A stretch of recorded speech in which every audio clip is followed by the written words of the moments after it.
Andre the Giant was reportedly always, when he get on a plane, he thought the overhead bin was his. And so if somebody put a bag in his bin, he considered it disrespectful. He would take it out and throw it down the aisle.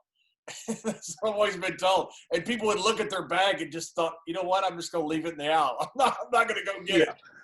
Yeah, why bother? Not like you crazy fools in the bar room, But, yeah, I mean, Andre had that presence. A little story about Andre the Giant, too, with the Tampa Bay Buccaneers.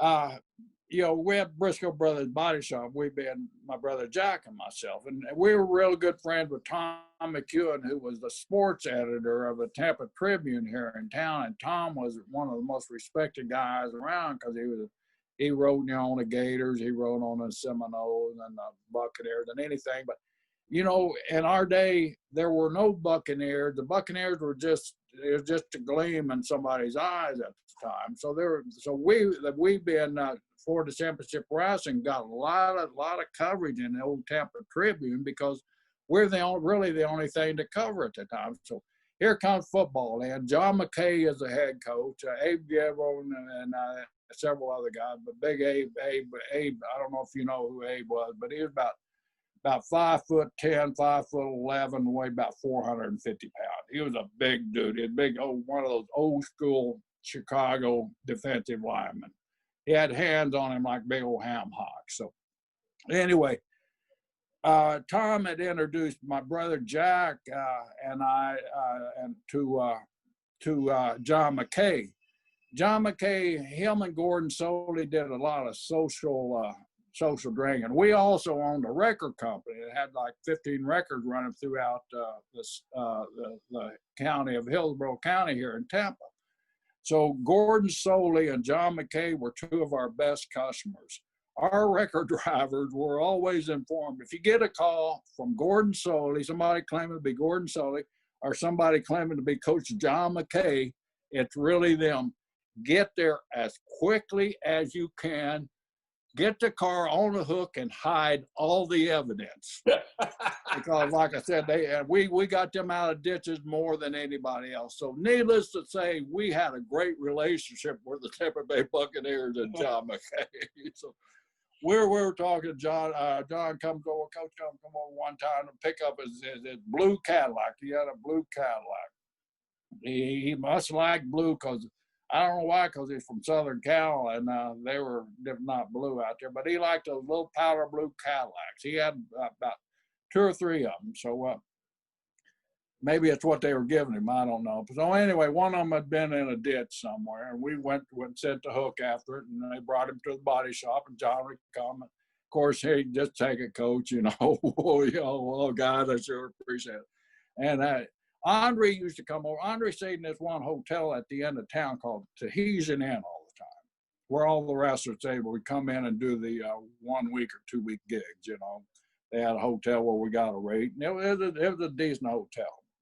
So, but during the day, Andre didn't know anybody but Jack and I. So you got to imagine what a sight. And that was the great thing about Brisco Brothers. You never knew who you're going to run into. So Andre would get bored during the daytime, and he'd take a taxi over and sit in our body shop for 2 or 3 hours until it was time to go to the town. Then we'd all load up in the car and go to town. We had customers come in, look over, holy cow, who's that sitting over in the corner? Hulk Hogan was there, Dwayne Johnson was there.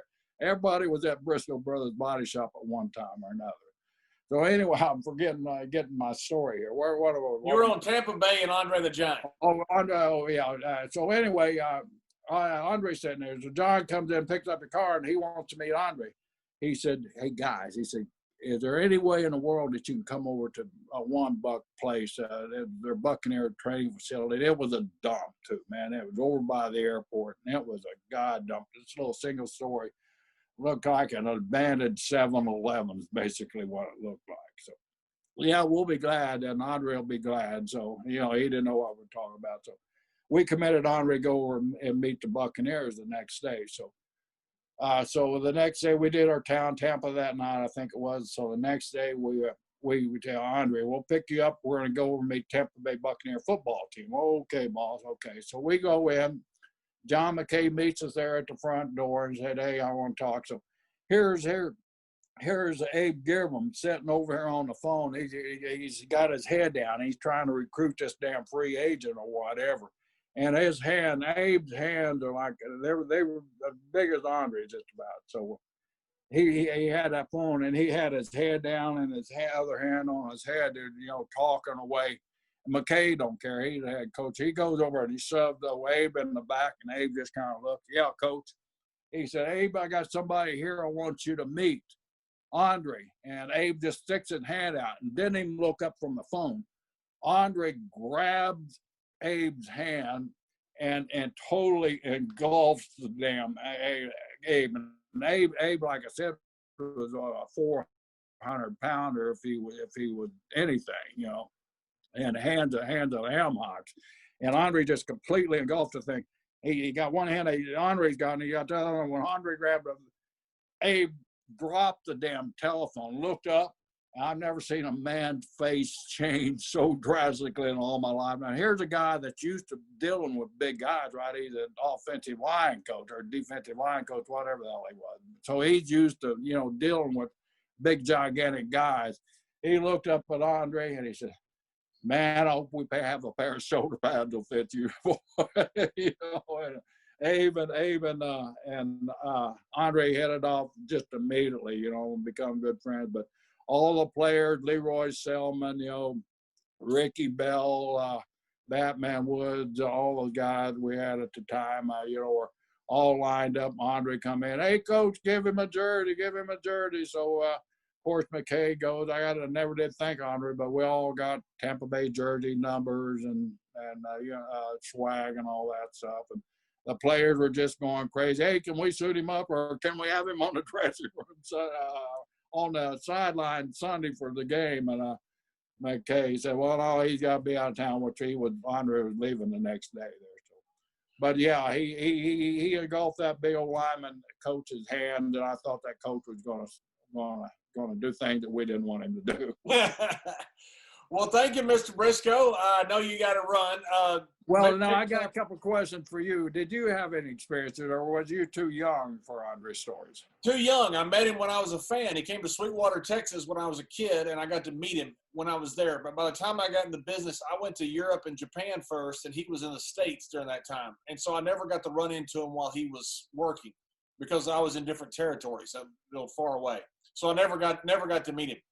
Taker tells the story that Andre always had some supposed storyline angle for Undertaker and the Giant, but the Giant never told him what it was.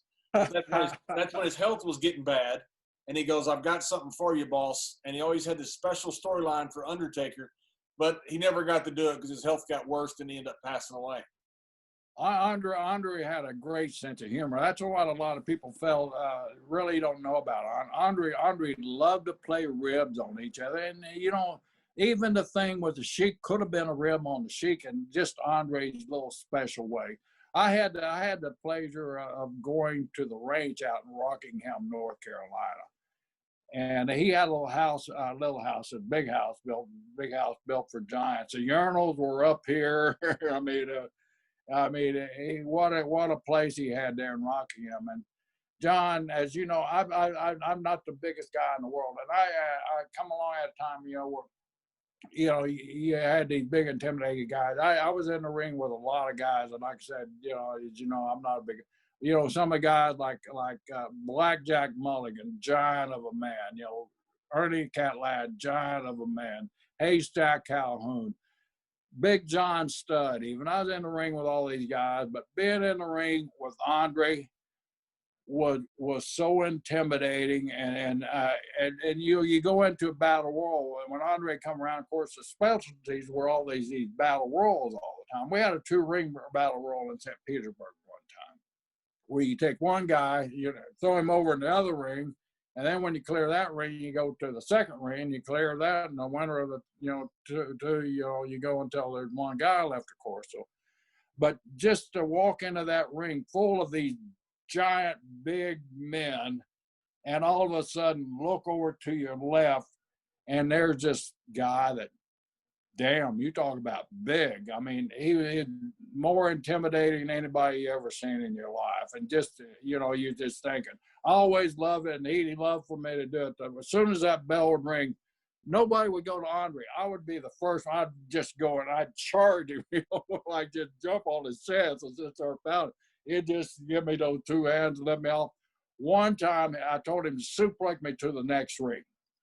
So he grabbed me, did grab my head, reached down, picked me up, and he lifted and tossed me. Now, those rings, when you get to the rings, the aprons are like, what, 2.5 to 3 foot. So you're talking 4 foot from one rope, over clearing safely to the next rope, clearance safe.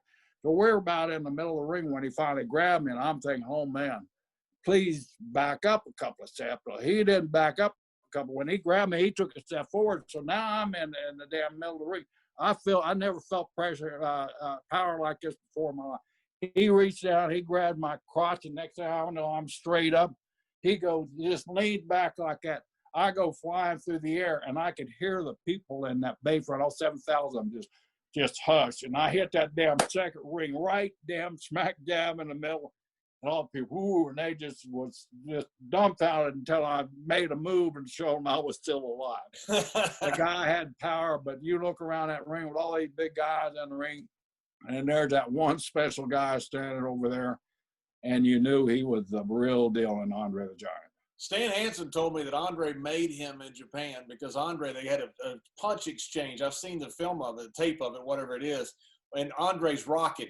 Stan would hit him and Andre would rock, and Andre would hit him back. And he said that one exchange, because that was the Giant, and the Giant decided to sell for him. He said, made my career. Yeah.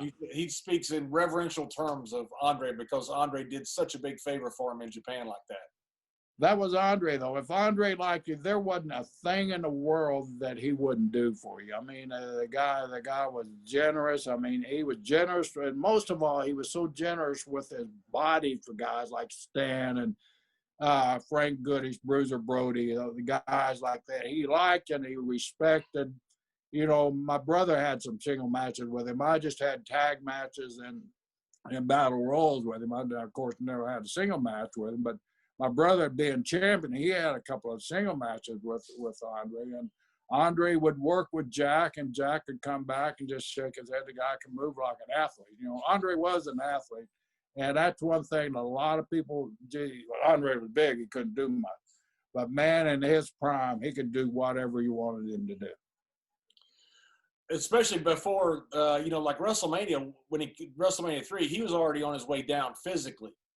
I felt so sorry for him during that time, John. I was involved in promotion for the company when WrestleMania 3 was coming along. And we ran that show that set all that up, those Saturday night main events, with Dick Ebersol and all the Saturday Night Live crew come in, and they were just looking at Andre in amazement there. But I got to watch that whole setup with him and Hogan. I was there when he ripped the cross off of Hogan, and thought blasphemy had occurred and all this stuff. I mean, he generated so much heat after that because people bought Andre, and they bought that match because they knew Andre was the real deal, and Hogan was the real American, the great American hero. But you know what? They knew Andre could get the job done, and they were legitimately worried that Andre would beat the crap out of Hogan. So, but like you say, Andre had seen his best days by those times, and it was so sad. I'd go in the locker rooms and I'd look and see, and I remember those fun days that we'd have in Atlanta and North Carolina and Virginia, St. Louis and Houston, all over the damn country, New Orleans. Remember that Andre the Giant, that big powerful man. And it was sad, but, the guy never wanted any sympathy. He went out every night, even though he couldn't stand up straight. It'd take him 30 minutes to get his boots on, get ready to go out and compete. But when he went out and that bell rang, like I said, he was always ready. He always took that step forward. Well, Mr. Brisco, thank you. Maybe next time we can talk about the fact that Bruce Pritchard created the gobbledygooker. Oh, that'd be my pleasure. The gimmicks that, you know, that box that he says he has over inside, it's legit, man. I mean, how do you think he came up with that Texas billionaire guy? Yeah. If he didn't invent it, he will tell you he invented it. Of course he'll tell you that. You know, he invented Bruce Pritchard invented Ed Strangle Lewis's headlock. He's the one that told Ed Strangle Lewis, get Ed. People aren't buying a headlock. You got to show them. Like Daddy Hodges squeeze the apple. Ed Strangle Lewis, he had that squeeze, that hat squeezer, you know. That he got from Bruce. Yeah, and so Bruce is the one said, Ed, that gimmick is not going to work unless you got a prop to show you how powerful it really is. So Bruce come up with that idea with Ed Strangle Lewis. Well, I texted Bruce on Monday to talk to him, and he called me back. Instead of texting me, he called me. He goes, you know, I'm a major TV executive. You can't bother me on the days of TV. I said, then why did you call me? You called me. I texted you. He goes, well, I'm on vacation. He just wanted to call me. Yeah, he's an executive now. He's a big executive. You know, I got my certain time that I can bother him, but he must have been hearing some of these shows where I'm talking trash about him, and you know, and so he'd been pouty Bruce now, pout boy, you know, and not calling me. So Bruce Pritchard, turn that frown upside down, buddy. Talk to you later, Big John. Thank you, Mr. Brisco. Thank you, John. I'm still waiting for my jerseys.